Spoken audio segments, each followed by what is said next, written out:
Guys, it's Miss Dossett, and I'm here to give you a little mini lesson over NTI Day 7, which is area and perimeter.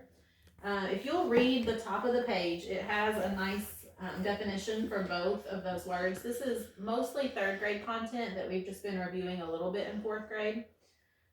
Perimeter, it says, is the distance around a shape. To find the perimeter, add the length of each side.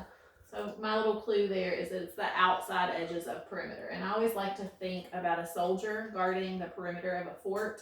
He's going to march around the outside edges of the fort to make sure that everything is safe. So when you're finding perimeter, you add up the outside edges.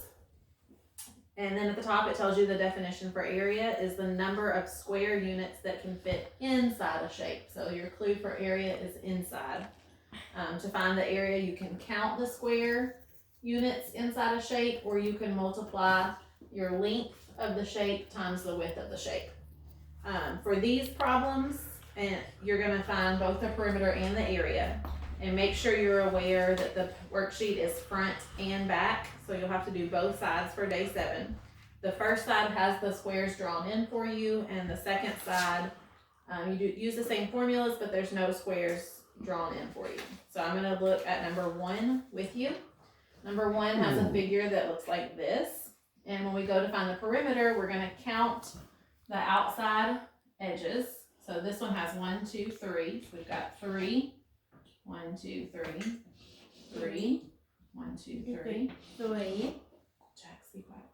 1, 2, 3, 3. And then when we find the perimeter, all we do is add those up. So 3 plus 3 is 6, plus 3 more is 9, plus 3 more is 12. So our perimeter would be 12. When we go to find our area, so you can do it 2 ways. You can either count all your inside squares, or if it doesn't make the squares on the inside for you, you can multiply one of your length sides by one of your width sides. So I'm going to use that strategy because you'll have to do that on the second page where the squares are not drawn in for you. So I would do 3 times 3, and that would give me 9. Now on this worksheet, it doesn't tell me what unit I am working with. It doesn't say if this is inches or feet. So I'm just going to say 9 units. And when we're doing area, we always square those units. So our perimeter would be 12 units.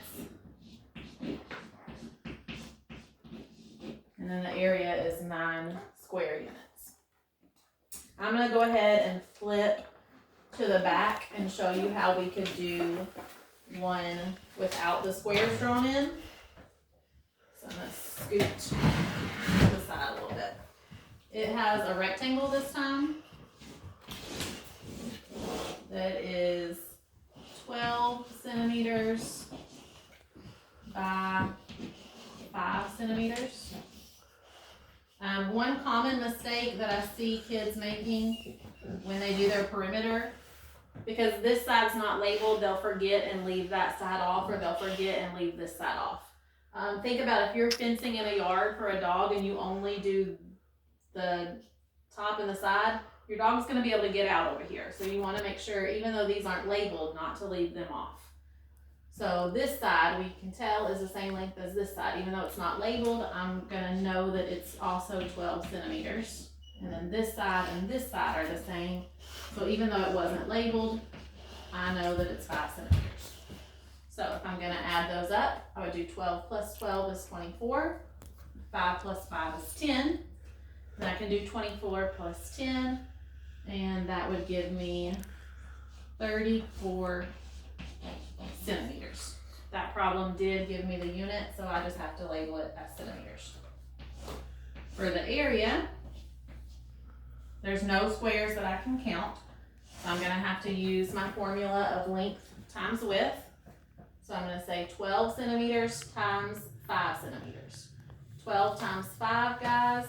If you know your facts, that is 60. And because it's area, I have to give my unit in square units, so it's centimeters squared.